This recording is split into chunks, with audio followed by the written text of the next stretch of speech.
이 주일 오전 설교 요한복음 강해 5강이 되어 있습니다. 자, 침례자 요한의 권능과 그리스도인의 권능, 이렇게 이제 소 제목을 달고, 또 우리가 이 주보에서는 주님의 길을 예비하자, 이런 제목으로 이렇게 나갔는데, 사실 우리가 주님의 길을 예비한다 하는 것은 우리가 무슨 자격이 있어서 주님의 길을 예비를 하는 건 아니거든요. 그러면 어떻게 주님의 길을 예비를 해야 될까? 침례자 요한의 그 생애를 잘 보시면 알 수가 있습니다. 지금 우리가 요한복음 5강까지 공부를 이렇게 하고 있는데, 자, 침례자 요한은 예수님이 탄생하시기 이전에 이제 주님의 길을 예비하고 또 증인의 삶을 살다가, 자, 요한이 어떻게 순교를 했는지 우리가 그런 거를 조금 알 필요가 있습니다. 침례자 요한이 어떻게 순교를 했을까요? 광야에서 바르게 외치는 소리 때문에 순교를 했거든요. 본인도 가만히 이렇게 이제 말씀에 대해서 자기가 외치는 것이 아니라 본인도 편하게 또 조금씩 타협을 해가면서 이렇게 살았다면은 그렇게 어렵게 광야에서 외칠 필요도 없고, 또 무서운 이 순교를 할 필요도 없는 그런 사람이었거든요. 그렇지만은 주님의 길을 예비해야 되는 그 이사야서 40장에 나오는 그 대언의 길이 성취가 되어야 되기 때문에 하나님의 그 인도로 나아가는 그 도구로 쓰임을 받았다, 이렇게 이제 알 수가 있습니다. 자, 침례자 요한이 그러면 어떻게 순교를 했을까요? 목이 잘려서 순교를 했잖아요. 그러면 목이 잘린 이유를 우리가 알 필요가 있거든요. 왜 그렇게 목이 잘려서 많은 사람들 앞에서, 그리고 그 본붕왕 헤롯 왕 앞에서 목이 잘려야 되느냐? 그 내용은 이제 헤롯 왕 부인 헤로디아가 자기 본붕왕 동생의 아내를 취했거든요. 그거를 바른 소리로 광야에서 외쳤기 때문에 그게 듣기 싫은 거죠. 바른 소리를 한다 하는 그 사실을 가지고 이 침례자 요한은, 물론 예수님의 그 바른 길, 많은 이 세상이 예수님의 그 길을 예비하기 위해서는 회개하라, 하늘의 왕국이 가까이 왔다 하는 그 사실들을 해야 될 필요성이 있겠지만은, 거기에 덧붙여서 바르게 옳은 일들을, 의의 일들을 외쳤다는 겁니다. 외치니까 당연히 자신의 그 죄가 들통나니까 이 침례자 요한이 눈에 거슬리는 거죠. 그렇죠. 그렇게 해서 이제 침례자 요한은 이제 목이 잘려서 순교하는 그런 마지막 대언자다. 침례자 요한이 한 일을 우리가 거기서 교훈을 좀 삼아야 될 필요성이 있습니다. 그래서 5강까지는 이제 침례자 요한에 대한 일들, 자, 6강이나 7강쯤 들어가면은 드디어 이제 예수님이 탄생해서 예수님의 그 일들이 이제 이 지상 사역을 통해서 이제 나타나잖아요. 그렇게 됐을 때 많은 예수님의 그 발자취를 우리가 이 강해를 통해서 배울 수가 있습니다. 침례자 요한이 해야 된 그 일들을 오늘 요한복음 1장 19절에서 28절까지 한번 나눠보도록 하겠습니다. 그 침례자 요한이 바른 외침을 통해서 순교를 당했을 때, 자, 그러면 오늘날 우리가 침례자 요한에 대해서 배울 점이 뭐가 있을까요? 지구 위에 있는 많은 일들을 이렇게 우리가 지금 보면은 마지막 때에는 사람들이 어떻게 된다겠죠? 사람들이 의를 버리고 비진리와 타협을 하고, 또 이제 많은 그런 영적 일들을, 하나님의 재림이 시간이 가까워지는 수록 그 마귀의 교리들, 마귀의 영들이 이 땅에서 활개를 치기 때문에 의인은 찾아볼 수가 없다. 그럴 때 바른 진리를 알고 있는 이 성경 신자들은 어떻게 해야 됩니까? 침례자 요한처럼 사실은 바른 걸 외쳐야 됩니다. 그 시점이라 하는 것을 일단 우리가 알고 이 공부를 해 나가야 되는 거거든요. 침례자 요한이 뭐 이렇게 예수님이 이제 오시니까 그 주님의 길을 예비를 했구나. 뭐 이렇게 알면은 무슨 소용이 있습니까, 그게? 역사적인 사건을 통해서 지금 이 시대와 비교를 잘해서 침례자 요한이 외치는 것은 옳은 것을 외쳤구나. 그것을 우리가 교훈으로 받아들인다 하면은 우리가 바르게 나아가는 것을 외쳐야 된다. 그거 하나만이라도 우리가 배우고 그 하나만이라도 우리가 그 교훈을 삼아야 된다는 거죠. 맞죠? 예. 그래서 요한복음 1장 19절에서 28절까지 우리가 읽고 제가 설교를 하도록 하겠습니다. 자, 유대인들이 제사장들과 레위 사람들을 예루살렘에 보내어 내가 누구냐 하고 요한에게 물을 때에 그의 증언이 이러하니라. 그가 시인하고 부인하지 아니하며 시인하여 이르기를 나는 그리스도라 하며 그들이 그에게 묻되 그러면 무엇이냐 내가 엘리야냐 하니 그가 이르되 나는 아니라 하며 또 그들이 묻되 내가 그 대언자냐 하니 그가 대답하되 아니라 하므로 그때 그들이 그에게 이르되 너는 누구냐 우리를 보낸 자들에게 우리가 대답하게 하라. 너는 너 자신에게 대하여 뭐라 말하느냐 하니 그가 이르되 나는 대언자 이사야가 말한 것 같이 주의 길을 곱게 하라 하고 광야에서 외치는 자의 소리라 하니라. 내진 자들 바리사인들에게서 왔더라. 그들이 그에게 물으며 그에게 이르되 그런즉 내가 그 그리스도도 아니요 엘리야도 아니요 그 대언자도 아니라면 어찌하여 침례를 주느냐 하며 요한이 그들에게 대답하여 이르되 나는 물로 침례를 주나 너희가 알지 못하는 한 분이 너희 가운데서 계시는데 그분은 곧 내 뒤에 오시지만 나보다 앞서신 분이시라. 나는 그분의 신발끈을 풀 자격도 없나라 하더라. 이 일들은 요한이 침례를 주던 곳인 요르단 건너편 베다바레아에서 이루어졌더라. 아멘. 잠깐 기도하고 시작하겠습니다.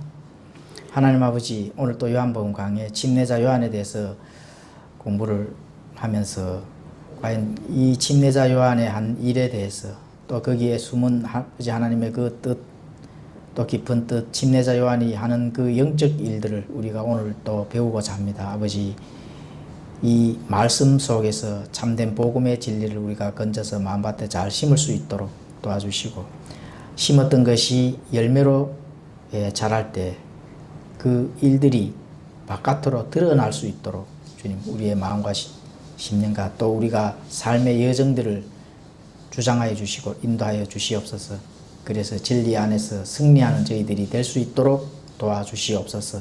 생명의 양식으로 늘 채워나갈 때 우리가 그 채워나가는 것이 주님의 기쁨이요 또 우리의 기쁨이라 하는 것을 압니다. 우리가 많이 그 기쁨을 채워나갔을 때 주님 앞에 섰을 때 그것이 주님의 기쁨과 우리의 기쁨이 융합이 되어 참으로 아름답고 선한 하나님의 그 풍성한 열매로 우리가 이어질 수 있는 것을 믿습니다. 주님 도와주시고 또 우리의 마음과 문을 열어주시고 진리 안에서 아름다운 하나님의 말씀의 씨앗이 잘 심어지는 시간 될 수 있도록 도와주시옵소서. 감사드리며 예수 그리스도의 이름으로 기도드리옵나이다. 자, 유대인들이 제사장들과 레위 사람들을 예루살렘에 보내어 내가 누구냐. 자, 유대인들 제사장들 이제 침례자 요한에 보고 직접 말을 합니다. 왜 말을 하느냐 하면은 침례자 요한이 광야에서 외치는 소리가 유대인들이나 또 제사장들이나 이런 이스라엘의 이 지도자들이 항상 마음에 걸리거든요. 마음에 걸린다 하는 거는 양심이 끓이껴진다는 거거든요. 왜냐하면은 광야에서 외치는 그 소리가 바르고 옳고 곧은 소리거든요. 그래서 지금까지 양심에 끓여진다 하면은 본인들이 하나님의 선민이라 하지만 거기서 바른 일들 또 하나님이 기뻐하는 일들 또 진리라고 자기들이 진리라고 탐구하고 연구하고 또 그 율법을 이어나가던 유대인들이 비교를 했을 때 본인들의 양심은 절대로 그 진리 안에 부합하지 못하기 때문에 그렇거든요.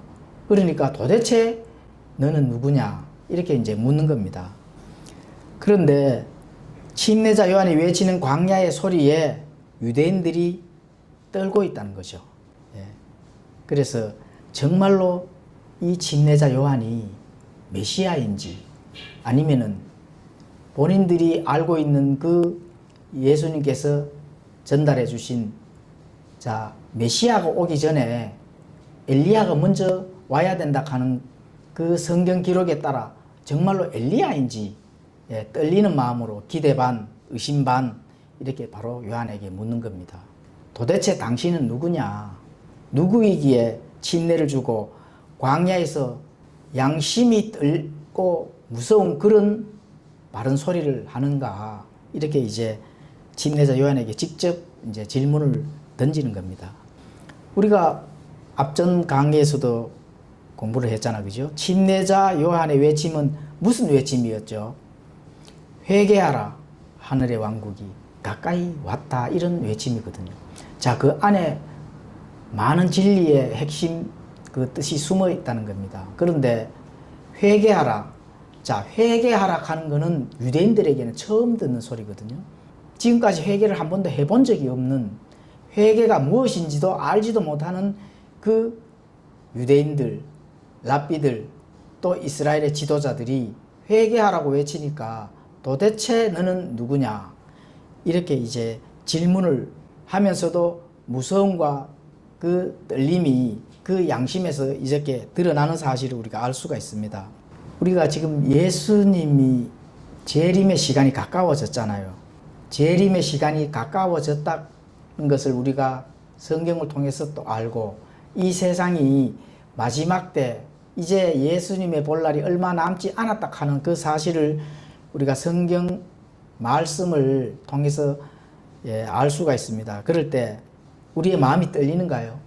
아니면은 우리의 마음이 무덤덤한 그런 마음인가요? 우리가 한번 생각을 한번 해봐야 되거든요. 회개하라.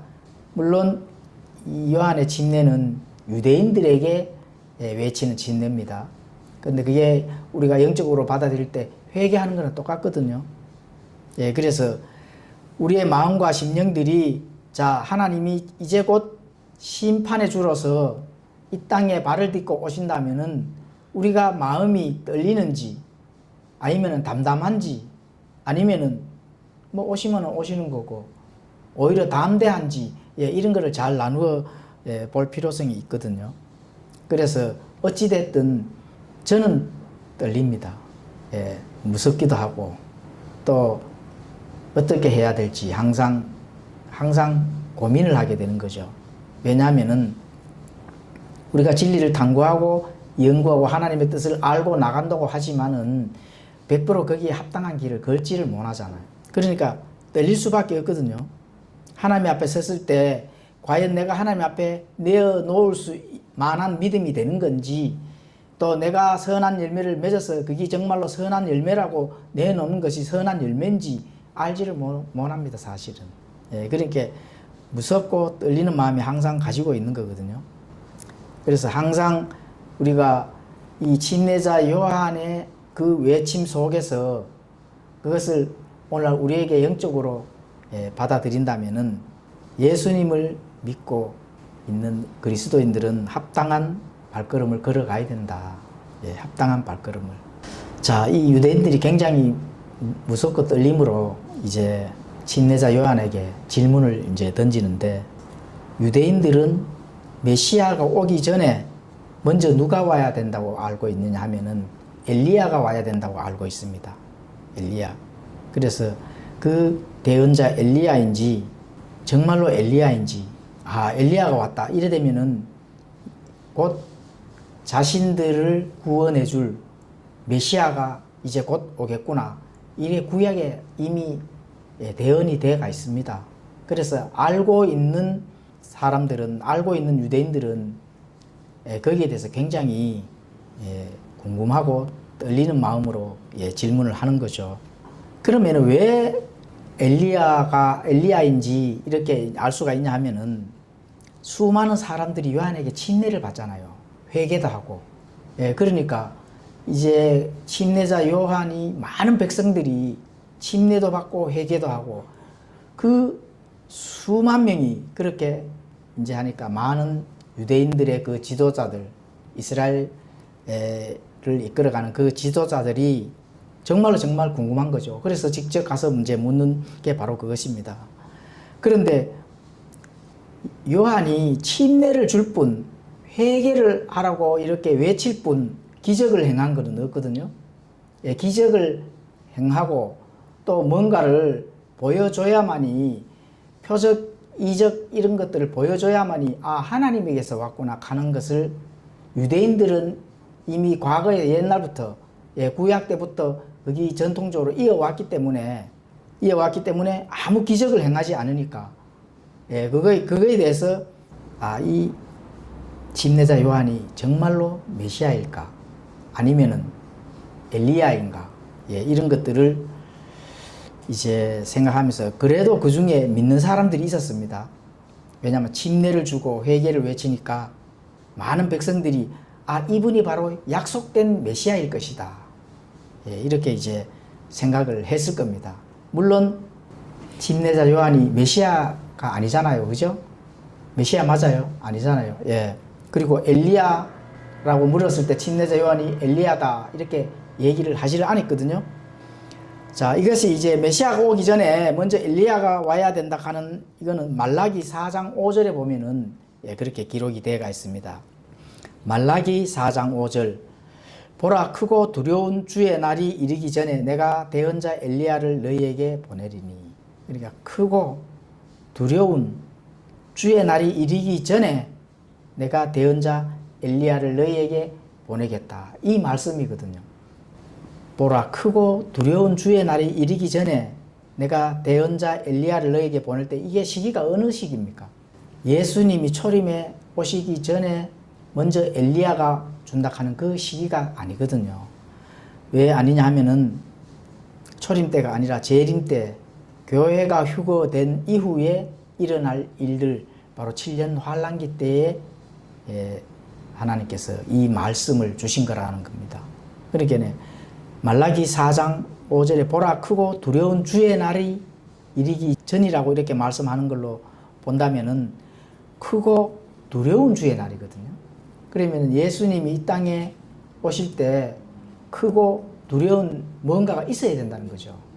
그래서 그 크고 두려운 그 사건이 바로 7년 환란기가 되어 있습니다. 그래서 유대인들은 잘못 생각을 하고 있는 거죠. 엘리야가 메시아가 오기 전에 엘리야가 오는 것이 이제 예수님의 초림이 아니라 재림일 때라 하는 그 사실을 붕 뛰어넘어서 이렇게 알아야 되는 것을 이제 잘못 알고 있는 거죠. 유대인들은 초림과 재림이라는 산봉우리를 하나로 겹쳐서 봤기 때문에 그렇습니다. 그 산봉우리는 바로 지금 옆에 그림 보이죠?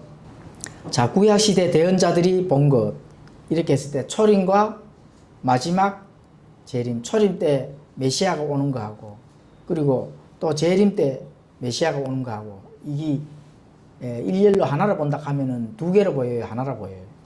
하나로 보이잖아요. 그러니까 초림 때가 아니겠느냐 이렇게 이제 유대인들이 생각을 하는 거죠. 자, 그건 이제 마가복음 4장 12절. 자, 그러면은 유대인들이 하나로 겹쳐서 본 이유가 있습니다. 겹쳐 보이는 이중격으로 보여지는 이유. 유대인들이 이중으로 하나로 볼 수밖에 없고 또 그렇게 될 수밖에 없는 것은 하나님이 그렇게 했기 때문에 그렇습니다. 그리고 봐도 알지 못하고 들어도 듣지 못하는 하나님이 그렇게 한 겁니다. 마가복음 4장 12절에 가보면은 이렇게 기록이 되어 있거든요. 이것은 그들이 보기는 보아도 알지 못하고 듣기는 들어도 깨닫지 못하게 하사. 깨닫지 못하게 했다는 겁니다. 그렇죠? 그래서 언제라도 그들이 회심하여 자기 죄들을 용서받지 못하게 하려 함이라 하시고 회개하라. 이제 침례자 요한이 광야에서 외쳤지만은 많은 사람들이 진실로 회개를 했는지, 아니면은 진실로 메시아를 오기 전에 참되게 회개를 했는지, 이런 부분들을 꼭 짚어봐야 되거든요. 그렇게 이 말씀을 통해서 본다 하면은 보아도 알지 못하고 들어도 깨닫지 못하게 한다는 겁니다. 그런데 일부 개인적으로는 성경을 부지런히 잘 연구를 하고 탐구를 하고 부지런히 읽은, 영적으로 눈이 뜬 그런 유대인들은 이 말씀이 이렇게 적혔지만은 분명히 회개하고 구원받은 자들이 많을 겁니다. 그런데 민족적으로는, 이스라엘이라 하는 그 큰 덩어리 민족적으로는 알지 못하고 또 들어도 깨닫지 못하고 이렇게 하나님께서 해놨다는 겁니다. 그래서 민족적으로는 또 회심하지 못하도록, 자기 죄들을 용서받지 못하도록, 이거는 민족적입니다. 개인적으로는 성경 말씀을 부지런히 탐구한 한 사람 한 사람은 분명히 회개하고 깨닫는 자들이 있어서 침례도 받고 해서 분명히 구원을 받았을 겁니다. 그런 자들이 많다는 거죠. 자, 이 그림을 보면은 구약시대 대언자들은 하나로 봤는데 그 하나로 그 봉우리만 본 거지, 자, 교회를 봤을까요? 교회는 계곡 안에 들어있기 때문에 볼 수가 없습니다. 구약시대 대언자들은 볼 수가 없습니다. 자, 그러면은, 자, 올리브산에서 예수님이 올리브산에서 재림하기 전에 나타나는 게 적그리스도가 나타납니다. 적그리스도가 나타나는데, 예수님이 올리브산에 재림하기 전에 적그리스도가 나타나기 때문에 그 적그리스도를 메시아로 본다는 거죠. 그게 이제 문제가 되는 거죠. 그래서 하나님의 말씀을 잘 탐구하고 연구한 각자 개인들은 그 말씀에 대해서 준비하고 대비를 했겠지만은 전체 이스라엘 민족적인 유대인들은 적그리스도를 맞이하는 겁니다. 그래서 그 7년 환란기에 전무후무한 하나님의 그 고난의 때, 그 고난의 때를 통해서 민족적으로 구원을 받는다는 겁니다. 그것은 바로 이 숨어진 교회가 계곡에 숨어져 있기 때문에 이스라엘 민족들이 오늘날도 예수님을 믿지 않는 이유가 바로 거기에 있거든요.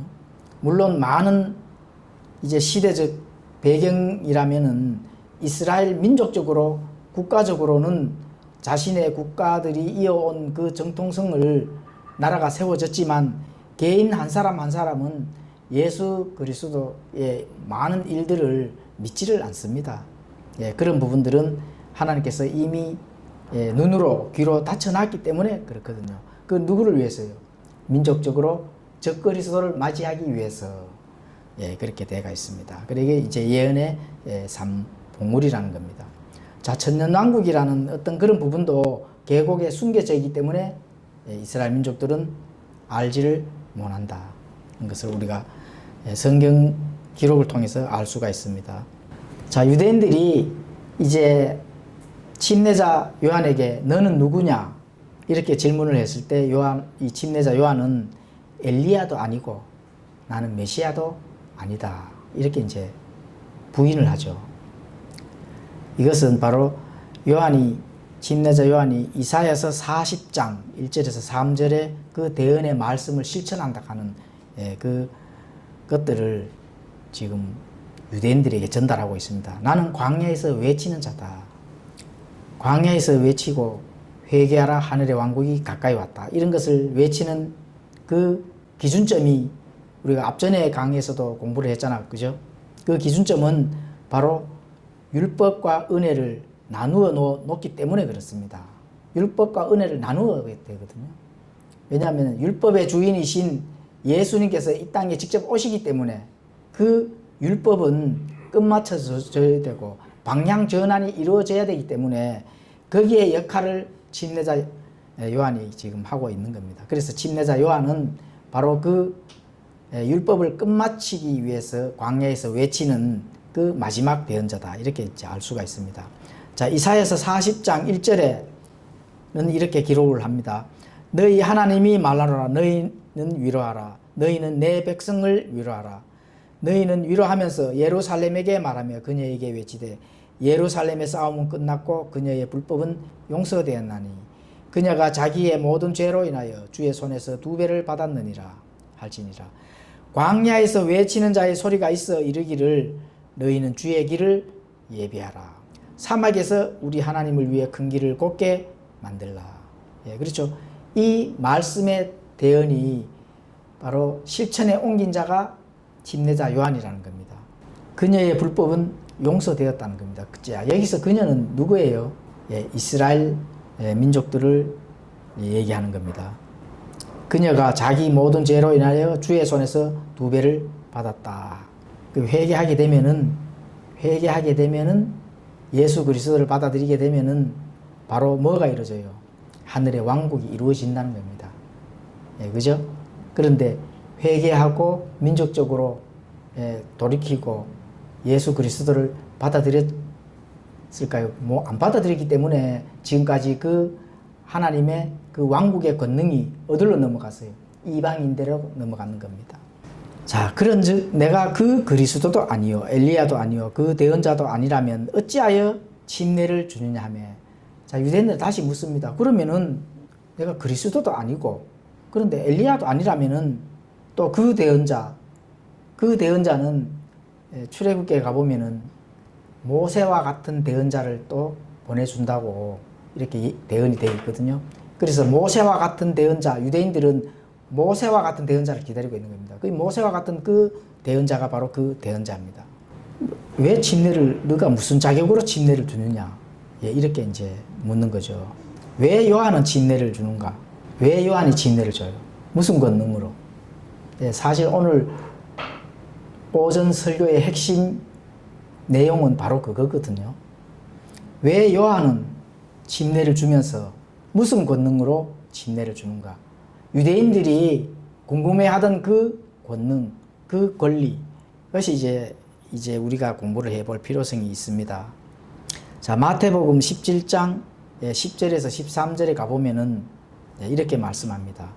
마태복음 17장 10절에서 13절을 한번 찾아보십시오. 이게 중요한 거기 때문에 꼭 찾으시면 굉장히 좋습니다.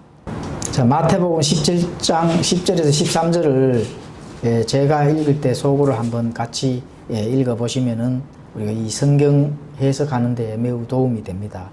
그분의 제자들이 그분께 여쭈어 이르되 그러면 어찌하여 서기관들은 반드시 엘리야가 먼저 와야 한다고 말하나이까 하며, 예수님께서 그들에게 대답하여 이르시되 참으로 엘리야가 먼저 와서 모든 것을 회복하리라.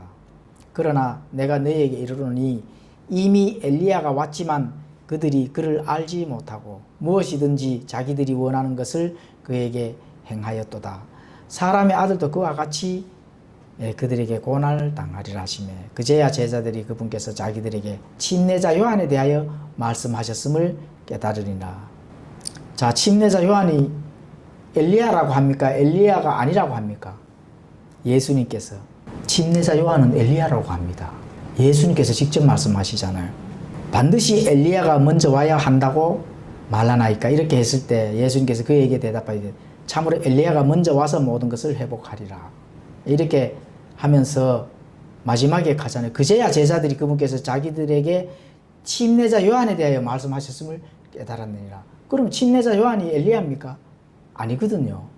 그러면 왜 예수님은 그 침례자 요한이 엘리야다 이렇게 또 판정을 내려주는 거거든요. 자, 침례자 요한은 정말 엘리야인가? 예수님은 말씀이잖아요. 그러면 말씀이면은, 말씀이라 하는 거는 다시 말하면 언어거든요. 언어. 예, 언어인데, 그러면 예수님이 말씀이다 이렇게 했다 하면은 침례자 요한은 광야에서 외치는 소리거든요. 예, 외치는 소리. 껍데기, 육체의 모습이 엘리야하고 같은 것이 아니라 육체의 모습이 예수님의 진짜 육체의 모습과 말씀이 예수님이 딱 하면은 그 연상이 어떻게 돼요? 예, 육체를 보는 게 아니잖아요. 그죠? 말씀이라 하면은 절대자이신 그 하나님께서 말씀을 한 걸 말씀이라 하는 거거든요. 예. 그러면 침례자 요한은 광야에서 바른 외침을 하는 그 소리라는 겁니다. 그래서 그 그것이 바로 이사야서 40장 1절에서 3절의 말씀을 성취하기 위해서 침례자 요한을 엘리야의 영으로 보내서 외치도록 한 거죠. 자, 그러면 침례를 주는 이유에 대해서 설명을 드리겠습니다. 수제사장들과 백성의 장로들이 예수님께서 기적과 함께 왕국의 교리들을 가르칠 때 예수님에게 무슨 권위로 이를 행하느냐, 누가 이 권위를 내게 주었느냐, 예수님에게 질문을 하는 그런 장면이 나옵니다. 마태복음 21장 23절에서 26절까지인데 예수님께서 이 수제사장들 또 장로들 앞에서 기적을 일으키고 또 왕국에 대한 교리들도 가르치고, 그죠? 이렇게 했을 때 이 수제사장들이 이거 무슨 권위로 그렇게 하느냐, 어디에 그 권위가 도대체 어디에서 왔느냐, 이렇게 또 질문을 하는 거거든요. 이렇게 했을 때 이제 예수님이 대답해 주는 것이 마태복음 21장 23절에서 26절을 제가 보겠습니다. 자, 그분께서 성전에 들어가 가르치실 때에 수제사장들과 백성의 장로들이 그분께 나와 이르되 내가 무슨 권위로 이런 일을 행하느냐, 또 누가 이 권위를 내게 주었느냐 하거늘 예수님께서 그들에게 대답하여 이르시되 나도 너희에게 한 가지를 묻겠노니 너희가 그것을 내게 말하면 나도 무슨 권위로 내가 이런 일을 행하는지 너희에게 말하리라.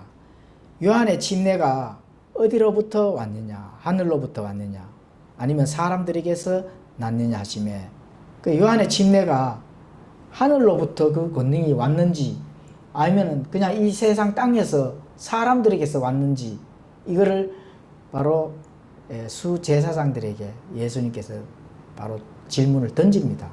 그랬을 때 뭐라고 이렇게 써요? 그 수제사장들이 서로 이렇게 따져보는 거잖아요. 아, 하늘에서 왔는지, 침례자 요한의 그 권위가 그러면 땅에서 왔는지, 이거를 이제 서로 따져보잖아, 그죠?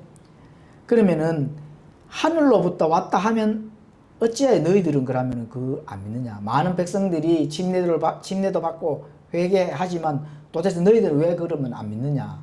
이렇게 분명히 따질 거란 말입니다. 그러면은 수제사장들이 그건 뭐 하늘의 권능도 아니고 침례자 요한은 그건 사람들 땅에서 그 본인이 그냥 하는 거지. 이렇게 했을 때 그러면은 수많은 그 백성들이 침례자 요한을 대언자로 알고 회개하고 침례를 받는 그 백성들이 가만히 있겠어요? 당연히 가만히 아니죠, 그죠? 그러니까 이 수제사장들은 이렇게 말하면 또 백성이 두렵다, 이렇게 되는 거죠. 그럼 예수님께서 뭐라고 말씀했습니까? 나도 어떤 권위로 행하는지 말 안 하겠다. 이렇게 정말 예수님의 그 지혜는 우리가 공부를 해보면 너무나도 엄청납니다. 너희들이 말하면 말하겠다는 거죠. 그러니까 수제사장들이 이런 말도 못하고 저런 말도 못하는, 그런 딱 갇혀버리는 그런 일들이 일어나는 거죠. 자, 그러면 침례자 요한이 주는 침례는 누구의 권위이고 누구의 권능일까요? 엘리야의 권능입니다. 엘리야의. 예수님께서 직접 침례자 요한이 엘리야라고 하잖아요. 엘리야. 그 누가복음 1장 17절에 보면은 기록이 되어가 있습니다. 누가복음 1장 17절을 한번 찾아보십시오. 물론 이제 최종적으로 그 권능은 물론 하나님이 주신 거죠. 그죠? 하나님이 주신 건데 엘리야가 무슨 하나님이 아니니까 하나님이 그 약속된, 대언된 그 말씀이 엘리야를 통해서 많은 것을 회복시킨다고 했기 때문에 모든 권위를 엘리야에게 준 거죠. 자, 누가복음 1장 17절에는 제가 읽도록 하겠습니다. 그가 또 엘리야의 영과 권능으로 그분보다 앞서가서 사람 아버지들의 마음을 자녀들에게도 돌아오게 하고 불순종하는 자를 의인의 지혜로 돌아오게 하며 주를 위하여 예비된 한 백성을 준비하리라 하니라. 이제 엘리야의 영과 권능으로 그분보다 앞서가서 아버지의 마음을 자녀들에게로 돌아오게 한다는 겁니다. 그러니까 아버지의 마음이 자녀들이 아버지께로 돌아오게 하면 첫 번째 해야 될 일이 뭐죠? 회개를 해야 되는 거거든. 그러니까 회개하라고 외치는 겁니다. 그죠? 또 불순종하는 자들을 의인의 지혜로 또 돌아오게 하고, 주를 위하여 예비된 한 백성을 준비한다. 주를 위하여 예비된 한 백성이, 이 백성은 어느 백성이에요? 교회가 되겠습니다. 교회. 그때부터 은혜의 복음으로 넘어가기 때문에 그렇습니다. 물론 이스라엘 백성들은 이미 구약에서부터 한번 이스라엘은 영원한 이스라엘이기 때문에 뭐 여기 와서 다시 또 예비하고 이럴 건 아니거든요. 그러니까 이 침례자 요한의 이 시점이 마지막 율법의 대언자로서 은혜의 복음으로 연결시켜지는 전환점이 되는 그 대언자이기 때문에 앞으로 준비하는 것은 바로 한 백성, 바로 이 교회가 되겠습니다. 자, 그분은 곧 내 뒤에 오시지만 나보다 앞서신 분이시라. 나는 그분의 신발끈을 풀 자격도 없다. 자, 예수님이 이제 이 땅에 오신다 하면은 나는 엘리야도 아니고 또 이 메시아도 아닌데 그분은 내가 그분의 신발끈 풀 자격도 없는 사람이다. 이렇게 예수 그리스도를 그 절대자의 그 권능, 또 절대자의 이 위대함, 이런 것들을 전달하는 겁니다. 그래서 이 침례자 요한은 예수 그리스도의 증인된 삶을 사는데, 그 증인된 삶을 어떻게 사는 건가? 바로 엘리야의 권능으로, 엘리야의 영으로 그 소리를, 외치는 소리를 바깥으로 드러내는 그 증인된 삶을 살았다는 겁니다. 바른 소리를 하니까 어떻게 해요? 엘리야가 그 이스라엘 민족들, 이스라엘을 지배하는 분봉왕 헤롯이 도저히 들을 수가 없는 거거든요. 그러니까 목을 잘라버리잖아요. 자, 침례자 요한이 목이 잘릴 때 혹시 두려워했을까요? 전혀 두려워하지 않았습니다. 예수님에 대해서 조금 섭섭한 거는 있었죠. 정말로 이제 이 목이 잘리기 직전에 감옥에 갇혔을 때 당신이 정말로 이 세상을 지배할 그 메시아가 맞는지 조금 실족은 한 건 있죠. 그래서 예수님이 뭐라 했습니까? 소경이 눈을 뜨고 또 안절뱅이가 일어나고 또 죽은 자가 살리고 하늘의 왕국이 이루어지고 있다는 것을 어떻게 돼요? 제자들을 통해서 침례자 요한에게 가서 전하라, 이렇게 말씀하셨잖아요. 그죠? 그래서 그런 부분들, 침례자 요한이 바른 진리, 하나님의 그 대언된 그 진리들을 전달할 때 바른 소리를 인해서 두려움 없이 전달했다 하는 그 사실을 우리도 그 교훈을 삼아야 된다. 뭐가 두렵습니까? 이 세상에 살아가면서. 그런데 침례자 요한이 왜 두려움이 없었을까요?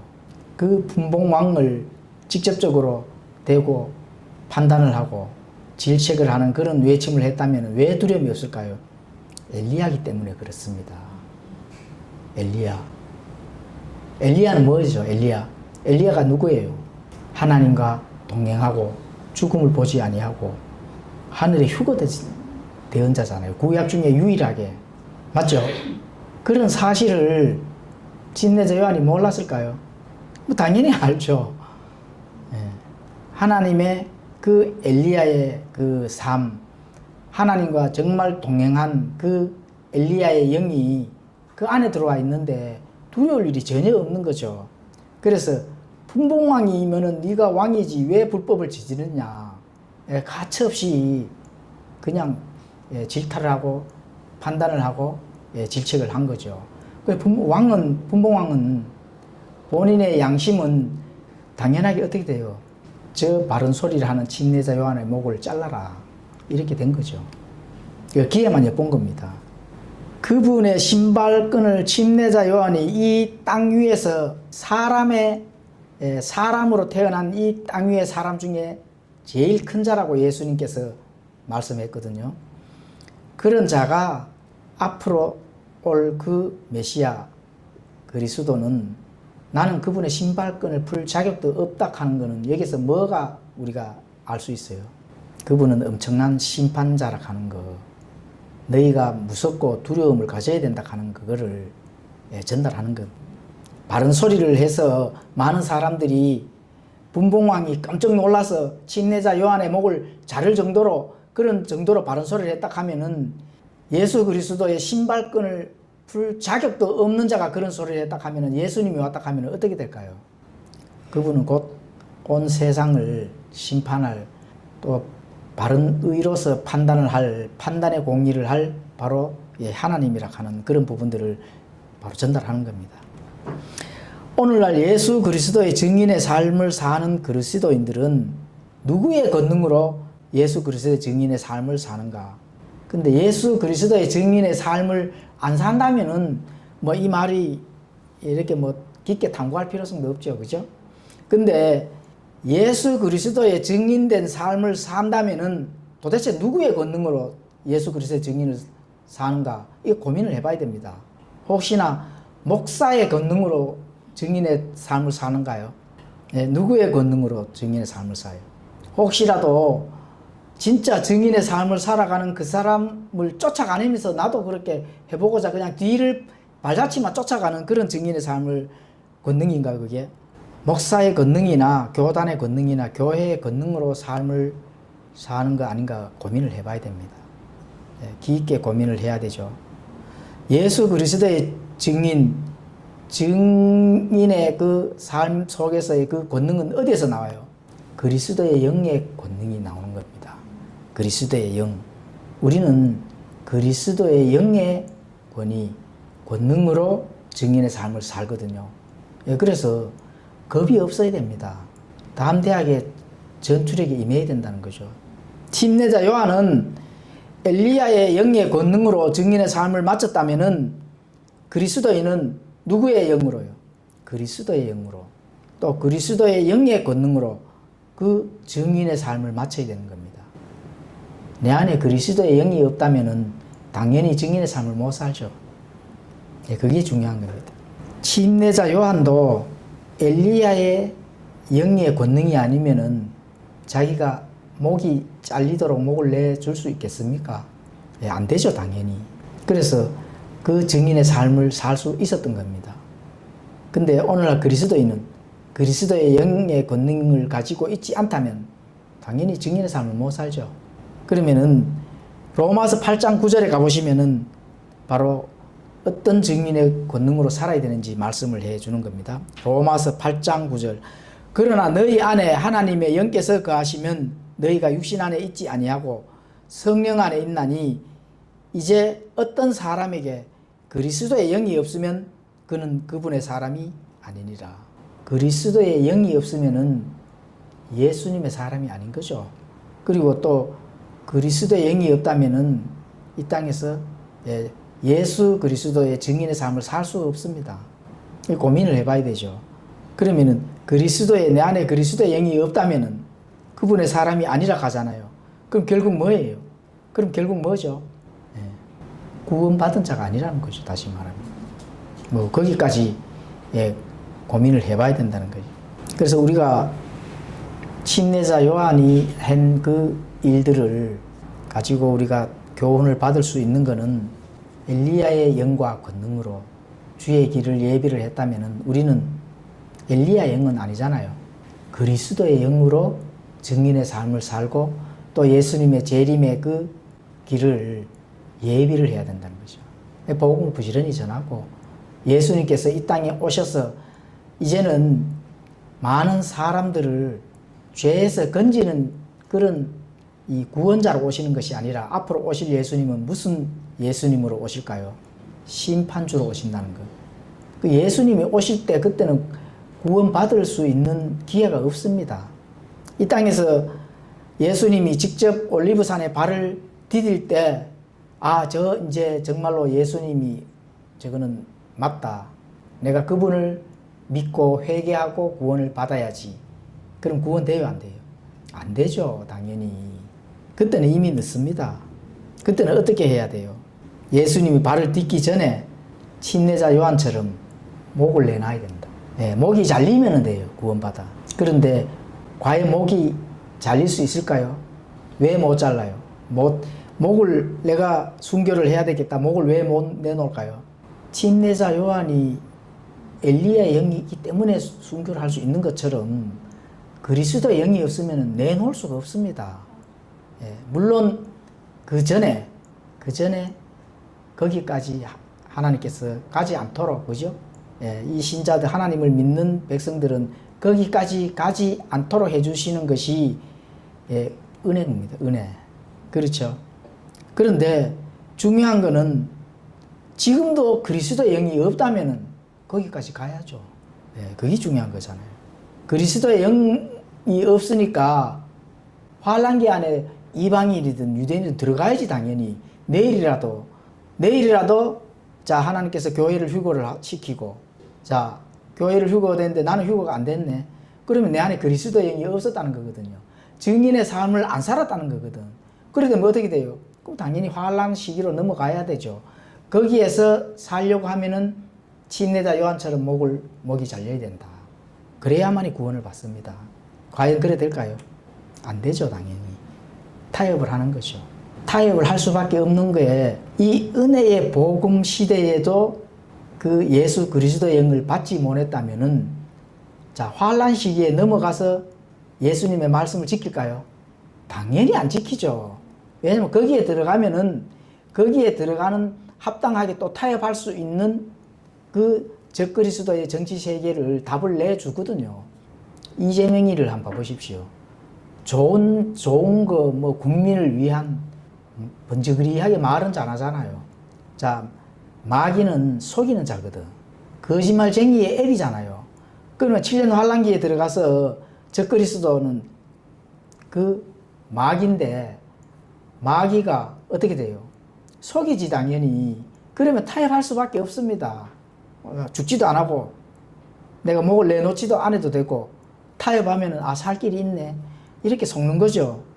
그래서 예수님의, 이제 우리는 재림의 준비, 올리브산에 예수님께서 발을 딛고 오시는 그 시기가 가까워졌기 때문에 그리스도의 영으로 우리가 참된 복음 안에서 잘 걸어가야 된다. 할 수 있는 일 제대로 하고, 또 하나님의 말씀의 안에서 그 하나님의 말씀의 뜻이 무엇인지 부지런히 탐구를 하고 연구를 해야만 그리스도의 영이 우리 안에서 역사하는 그 열매를, 내 자신도 나의 열매를 보고 확신을 하는 거거든요. 내 자신도 나의 열매가 없는데 무엇을 확신을 하겠어요? 그죠? 내 안에 있는 그리스도의 영이 있다면 반드시 선한 열매를 맺게 되어 있습니다. 반드시입니다. 없다면은 반드시 선한 열매가 없죠. 이건 둘 딱 갈라지는 거예요. 내 안에 그리스도의 영이 있다면 반드시 선한 열매를 맺는다. 없다면 반드시 선한 열매가 없지만 타협의 길로 가게 되어 있습니다. 그래서 그런 부분들을 우리가 침례자 요한의 그 일, 또 요한이 증인의 삶을 살던 그 발자취에서 우리가 교훈으로 배울 수가 있는 겁니다. 그래서 앞으로 이제 침례자 요한이 이제 끝나고 예수님이 탄생되어서 예수님의 그 사역의 일들이 들어가게 되면은 과연 예수님이 어떠한 분인지 요한복음 강의에서 우리가 더욱더 기대하고, 또 그 안에 그 뜻을 우리가 알고 나갔을 때 정말로 그리스도의 영이 우리 안에서 열매를 맺고 또 그 증인의 삶을 살아갈 수 있도록 그러한 성도님들이 다 되시기를 바랍니다. 기도하고 마치겠습니다.